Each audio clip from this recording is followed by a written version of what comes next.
Ok, continuando con nuestro curso de soporte vital en trauma para profesionales de la salud, ahora entraremos a mirar lo que es el módulo del manejo del shock. El shock es una condición grave que condiciona o pone en riesgo la vida del paciente en pocos minutos, y de la rápida acción que tenga el médico de urgencias de reconocer este estado es vital para el paciente. Todo paciente que esté pálido, frío, sudoroso, taquicárdico inclusive hipotenso, esos son pacientes que debo de pensar en un estado de choque. El shock es un estado crítico en los pacientes con trauma y es algo frecuente en el paciente gravemente lesionado. Es por esto el reconocimiento temprano de él para de esta manera reponer rápidamente todo el volumen sanguíneo que se está perdiendo. El primer paso del manejo del shock es el reconocimiento temprano y determinar cuál es la probable causa que nos está llevando a este estado de choque. Cualquier paciente lesionado que esté frío con taquicardia debe considerarse que está en un estado de choque hasta que se comprueba lo contrario. Entonces es muy importante eso. Primero, del manejo del shock es reconocer su presencia, 2, determinar su etiología y 3, establecer por signos clínicos o sospecharlo que estamos ante un paciente con un shock hemorrágico. Entonces tenemos acá el paciente con choque, tenemos el paciente con shock hemorrágico, podemos tener un paciente que tengamos un hemotórax masivo que nos esté llevando a este paciente a un choque, no solo por la pérdida sanguínea, sino también a esa como lo vamos a ver ahora, al haber una expansión mayor en ese tórax o mayor ocupamiento en ese espacio pleural, desplaza todas las partes del mediastino, los grandes vasos, y esto nos hace llegar hasta también a un shock no hemorrágico. En esta imagen sí estamos viendo los pacientes que tienen shock hemorrágico, hemotórax masivo, pacientes con fracturas de huesos largos donde compromete muchas veces grandes vasos, fracturas de pelvis inestable, los pacientes con grandes traumas abdominales, con grandes lesiones a nivel intraabdominal. Y los pacientes que tienen un shock no hemorrágico pueden ser pacientes con taponamiento cardíaco, neumotórax a tensión, shock neurogénico y el shock séptico. Tengamos en cuenta que cuando tenemos un paciente con un neumotórax a tensión pasa lo mismo. ¿Por qué existe un choque? Porque al haber aumento de aire en ese espacio pleural va a desplazar todo el mediastino y va a comprimir los grandes vasos. Esto hace que caiga el gasto cardíaco y por ende el paciente entra en shock. Lo otro es el paciente con un taponamiento cardíaco. Estos pacientes hay que tener en cuenta que pueden presentar una tríada denominada la tríada de Beck, que son los ruidos cardíacos velados, incurgitación yugular, hipotensión. Pero hay que tener en cuenta que estos pacientes lo pueden presentar en un 25%, o sea que un 75% de los pacientes con taponamiento cardíaco no presentan la tríada de Beck. Entonces es necesario reconocerla. Es importante reconocer los signos y síntomas de pérdidas sanguíneas para determinar el estado o el grado de choque. Los pacientes que tienen una pérdida sanguínea aproximada menor al 15% tienen un grado 1, los grados 2 cuando tienen una pérdida sanguínea entre el 15 al 30%, el grado 3 cuando hay una pérdida sanguínea entre el 31 y el 40%, y el grado 4 cuando hay que es un grado severo cuando hay una pérdida sanguínea mayor del 40%.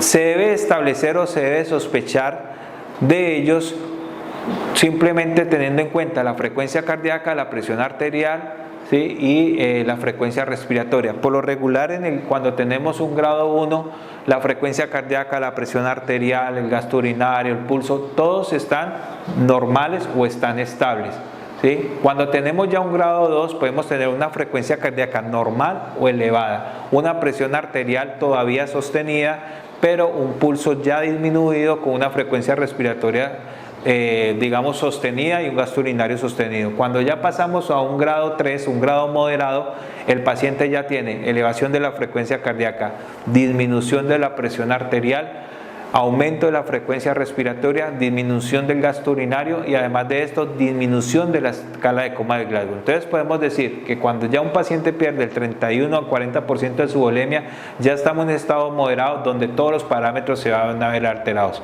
Hipotensión, taquicardia, flujo, gasto urinario disminuido, escala de Glasgow disminuida. Y el grado 4, pues todo va a estar alterado. Vamos a tener una gran taquicardia, una hipotensión severa, un gasto urinario demasiado bajo, ¿sí? Y una escala de Glasgow completamente baja, donde un paciente ya va a estar con deterioro del estado de conciencia. ¿Cuál es el tratamiento del shock no hemorrágico? El tratamiento del shock no hemorrágico, como por ejemplo el neumotórax a tensión, esos pacientes hay que hacer una descompresión con aguja, segundo espacio intercostal, línea media clavicular, y hacemos una descompresión con un Jetco, puede ser 14 o 16, para descomprimir de esta manera ese gran espacio que se está generando en el espacio pleural, ese aire que está atrapado ahí, y logremos liberar toda esa presión que nos está generando ante los grandes vasos y nos está tumbando el gasto cardíaco. Tengamos en cuenta que la colocación de este Jetco no es definitiva. Posterior a esto, el paciente va a requerir realización de una toracostomía cerrada. Otro tipo de shock no hemorrágico que hablábamos es el taponamiento cardíaco, del cual se tiene dos abordajes. Uno, que es con una pericardiocentesis, o dos, puede ser abordado también por tórax, en donde se le hace una toracoscopia y posterior a esto se hace una pericardiotomía para poder evacuar de esta manera ese líquido que está atrapado en ese espacio, en el saco pericárdico. Es bueno determinar de que las funciones como médico de urgencias o el personal profesional de urgencias en el manejo del trauma no es de competencia de él resolver un taponamiento cardíaco de manera quirúrgica, es solo determinar su diagnóstico y ubicar inmediatamente al cirujano de turno para que establezca el manejo adecuado para este paciente. Pero sí podrían tener como primera instancia hacer una descompresión de un neumotórax a tensión. El tratamiento inicial del shock hemorrágico va a consistir, el principio va a ser en reponer el volumen. Primero vamos a tener un acceso vascular, 2 líneas venosas de grande calibre. Inicialmente vamos a usar líquidos cristaloides totalmente isotónicos y que sean tibios, ¿sí? Y de esta manera vamos a determinar cuál ha sido su respuesta de acuerdo a lo que vayamos colocando. Entonces podemos tener una respuesta rápida, una respuesta transitoria o no tener una respuesta. Cuando tenemos una respuesta rápida es porque todos los parámetros de los signos vitales regresan a su normalidad. Cuando tenemos una respuesta transitoria es porque el paciente mejora sus signos vitales pero bajan nuevamente, ¿sí? Y otro es cuando ya no tenemos ninguna respuesta, es porque el paciente nunca mejoró sus signos vitales. De esa manera es determinar cómo va evolucionando. Tenemos una acción con el paciente, miramos cómo evoluciona, volvemos a valorar y volvemos a tomar nuevas decisiones. Es importante en el paciente con shock, no lo vamos a inundar con líquidos. Llega el momento en que el paciente va a requerir de reposición de volumen, pero lo vamos a hacer con reposición sanguínea. Entonces, debemos de determinar esto. El paciente que está en peligro latente es un shock que no responde al bolo inicial de cristaloides, ¿sí? Entonces, ¿qué debemos hacer? Se debe buscar la fuente de la hemorragia persistente, qué está pasando con ese paciente, por dónde está botando, y nos toca buscar entonces, ¿será un trauma de abdomen cerrado? ¿Será que hay algo en pelvis? ¿Será que tenemos una hemorragia retroperitonea? ¿Tenemos una hemorragia en tórax? Considere la causa no hemorrágica del shock como la que vimos y siempre obtenga la consulta quirúrgica en el servicio de urgencia. Siempre consulte al cirujano general. Entonces acá vamos a hablar algo sobre la restitución de sangre. Las pruebas cruzadas y tipo específico de sangre tipo O. Entonces hay que tener en cuenta lo siguiente. En este cuadro o en esta diapositiva podemos observar que la sangre completamente tipificada es preferible que para este propósito, pero en los procesos de pruebas cruzadas completas toma cerca de 1 hora de la mayoría de banco de sangre. Se prefiere que los pacientes que se estabilizan rápidamente se debe obtener sangre cruzada y tenerla disponible para transfusión si fuese necesario. Si la sangre con pruebas cruzadas no está disponible, se puede indicar sangre tipo O para pacientes con hemorragia exsanguinante. Pero si a fin de evitar, esto es muy importante, a fin de evitar la sensibilización y complicaciones futuras, es preferible usar sangre tipo O negativo en mujeres en edad reproductiva. Y es muy importante tener acá, tan pronto esté disponible, se prefiere el uso de sangre tipificada con pruebas cruzadas en vez de sangre O. Acá les traigo un estudio donde habla de el tiempo o cuánto favorece hacer una transfusión temprana. Entonces este es un estudio realizado en el 2013 donde en 110 centros de atención primaria en Estados Unidos, donde el objetivo fue relacionar la mortalidad intrahospitalaria con transfusión temprana del plasma, ¿sí? Con plasma y o plaquetas. Determinaron que 1.245 pacientes con trauma que sobrevivieron 30 minutos después del ingreso recibieron una unidad de glóbulos rojos dentro de las 6 horas posteriores a su ingreso, ¿sí? Y 905 al menos recibieron 3 unidades totales de glóbulos rojos, plasma y plaquetas. Entonces, ¿qué conclusión tenemos con esto? Que todos los pacientes que reciben transfusión temprana antes de las 24 horas, ¿sí?, de plasma se asocia a disminución de la mortalidad a los 30 días. Entonces es por eso considerar siempre que la transfusión temprana va a favorecer a estos pacientes con trauma. En este otro artículo podemos observar cómo debemos, cuándo debemos hacer, el paquete globular que vamos a suministrar al paciente. Entonces tenemos acá cuando los pacientes vamos a utilizar plasma, plaquetas y paquetes globulares. Entonces, ¿usamos una relación 1-1-1 o usamos una relación 1-1-2? En este siguiente estudio, donde se determinó cómo deberíamos de usar la relación de plasma, plaquetas y paquetes globulares, si se usa en relación 1-1-1 comparado con 1-1-2.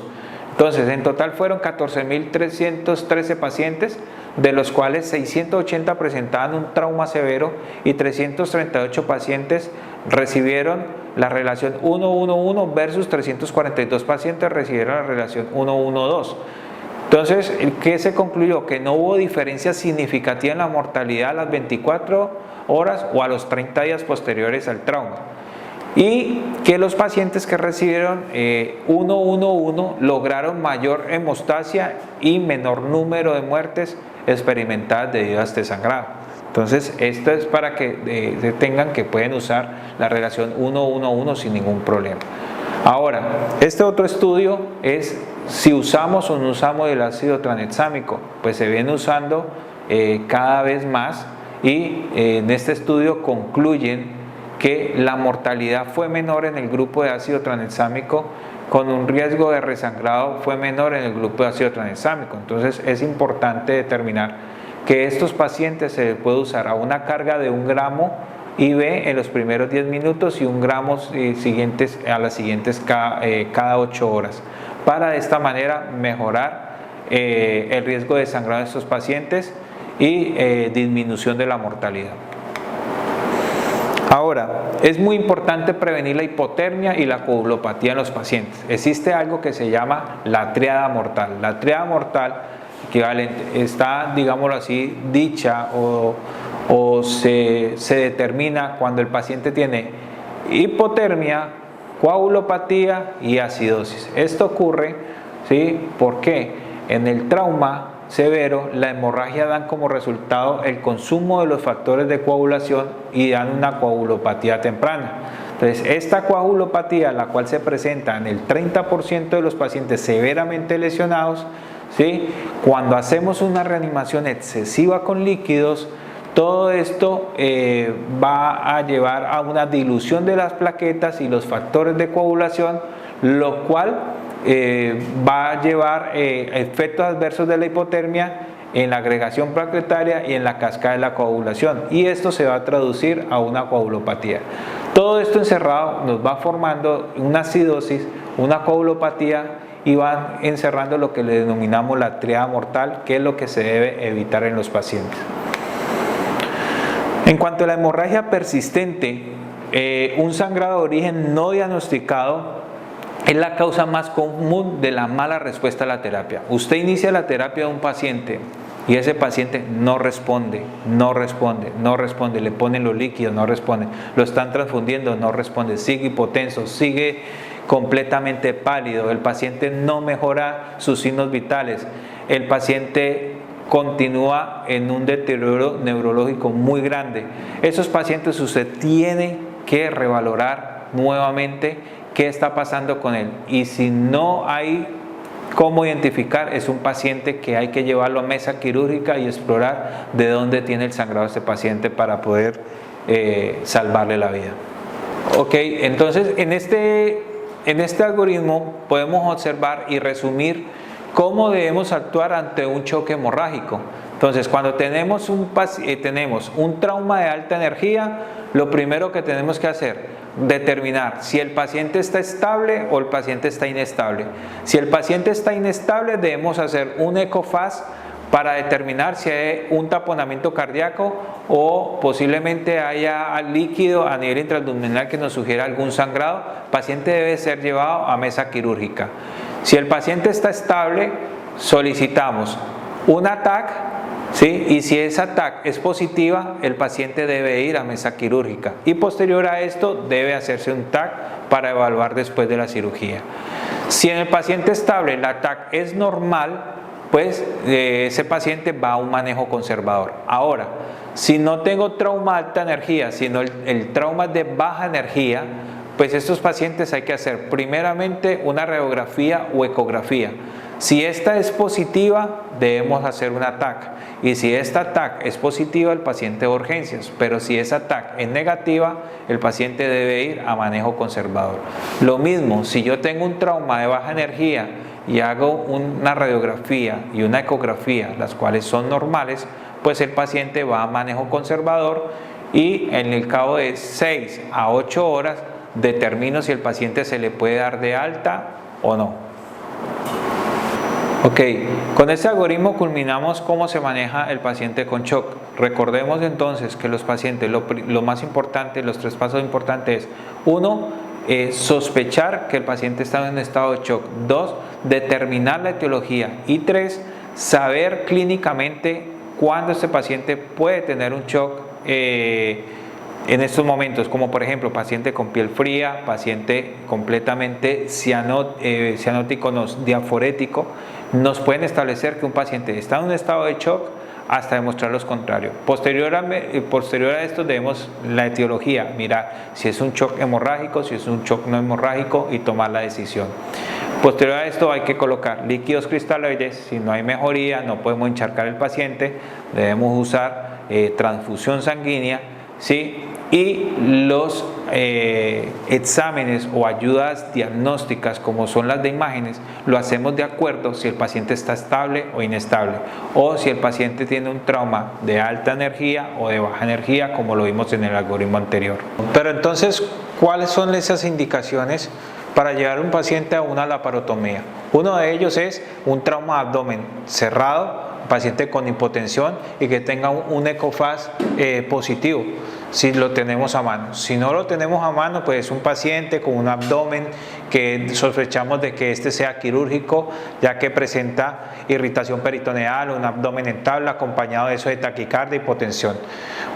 Una hipotensión también además asociada a una herida abdominal que penetre la fascia, heridas por arma de fuego que penetren la cavidad peritoneal, evisceración Y el sangrado a nivel gástrico, tenemos que tener en cuenta también cuando tenemos un sangrado rectal, geniturinario o después de un trauma penetrante, el paciente debe ser llevado a la parotomía, paciente con peritonitis o el paciente, como vimos en las imágenes anteriores, que observemos aire libre en cavidad como un neumoperitoneo que nos pueda sugerir que tenemos una perforación de víscera hueca o que tengamos una ruptura de una hernia diafragmática. Por esto, estos pacientes hay que determinar rápidamente cuáles deben de ir a la parotomía. En este esquema que les muestro a continuación podemos observar, entonces, si tengo un paciente completamente inestable, es un paciente que va a ir a la parotomía, es un paciente quirúrgico. Si tengo un paciente que está estable hemodinámicamente, ese paciente tiene sospecha clínica de alguna lesión intraabdominal, ese paciente le hago un ATAC, un ATAC o una ecografía abdominal. Si este es negativo, el paciente va a estar en observación a mirar cómo es su evolución. Si este es negativo, o si es positivo, va a la parotomía, pero si este no es concluyente, todavía quedan dudas en los exámenes con relación a la clínica, el paciente debe ir también a la parotomía exploratoria. Entonces, resumiendo, antes de pasar al trauma de pelvis, en las generalidades globales de la fractura de pelvis, recordemos, tengo un paciente con un trauma abdomen, tengo un trauma abdomen cerrado, determino toda la parte clínica, signos vitales, toda la parte estabilizada del paciente, el examen físico, qué observo en el abdomen, hay estigmas de trauma, veo el abdomen en general, qué logro observar, qué palpo, y de esta manera tomo decisiones que hacer un estudio, ya sea un ecofaz, una ecografía o un ATAC, y tomar decisiones. Si el paciente está completamente hemodinámico, le hago todo el soporte de reanimación y posterior a esto requiere una valoración quirúrgica para el paciente llevarlo a la parotomía. Ese es el manejo con eso. Cuando ya tenemos una fractura propiamente de pelvis, debemos de conocer que podemos tener una lesión de compresión arterial que se puede presentar entre un 15 al 20%, podemos tener una compresión lateral que se puede presentar en un 60-70% o que vamos a tener un cizallamiento vertical que se presenta entre el 5 al 15%. ¿Qué debemos hacer con estos pacientes? Pues tenemos que determinar cuáles son esos peligros latentes con estos pacientes. Uno de ellos es la demora en el tratamiento de la hemorragia. Es por eso que el control temprano de la hemorragia se hace aplicando una adecuada movilización del paciente. Si no tenemos un inmovilizador especial para estos casos, pues simplemente sirve colocar una manta y de esta manera amarrar los dos extremos de la pelvis, y esto hace que ella se estabilice y nos pueda ayudar a controlar el sangrado. Un paciente que desarrolla un paciente, por ejemplo, cuando tienen inmovilizaciones prolongadas, pueden desarrollar algunas ulceraciones que también deben de ser corregidas y deben de ser vigiladas. Y cuando tengo una hipotensión del paciente inexplicable, debo revalorar qué está pasando con este paciente, ¿sí? Y debo de mirar si estoy mal, controlando mal el ajuste de mi nebulizador, tengo que ajustar los líquidos o tengo que determinar si este paciente va a requerir infusión de hemoderivados o ya debo estar pensando en una consulta quirúrgica. Entonces, cuando yo ya decido que le doy el manejo temprano al paciente, lo logro estabilizar o lo estoy estabilizando, o ya hice todos mis esfuerzos de reanimación, pero el paciente continúa inestable, esto no hay duda que es un paciente quirúrgico, por lo cual se debe llevar el manejo inicial que se le hará, la consulta quirúrgica, se hace la aplicación del movilizador. Entonces, ¿qué van a ver? Van a observar a nivel quirúrgico si hay sangre intraperitoneal. Si hay sangre intraperitoneal, pues este paciente lo van a llevar a la laparotomía. Si no hay presencia de sangre intraperitoneal, pues le hacen un empaquetamiento y se le hace una angiografía al paciente. Muchas veces por angioembolización se puede tratar muchas de estas lesiones. Y ya después se le hace unos dispositivos fijos y control de la hemorragia al paciente. Entonces, con esto último que les acabo de decir, hemos terminado este módulo 5, donde hablamos del trauma de abdomen cerrado, trauma de abdomen penetrante y trauma de pelvis, en los manejos que debemos de hacer en urgencia. Entonces recordamos, recibimos nuestro paciente, examinamos A, B, C. Nunca olvidar el A, B, C, D, E. Hacemos valoración primaria, valoración secundaria, determinamos signos clínicos que nos hagan sospechar de un trauma. Si es cerrado, nos toca hacer más estudios y determinar qué está pasando. Y de igual manera, si es penetrante y no es clara nuestro concepto médico, pues nos apoyamos en las ayudas diagnósticas y ahí tomamos decisión. Lo que es más importante es que el paciente está clínicamente enfermo, debo hacer una reanimación temprana. No, y si no me da tiempo de tomar ningún examen, pruebas de imagen, es un paciente que debe ser consultado inmediatamente al servicio de cirugía para que el paciente sea llevado de manera inmediata a la laparotomía exploratoria, en donde ya se encuentra la causa de su descompensación y de ahí es corregida.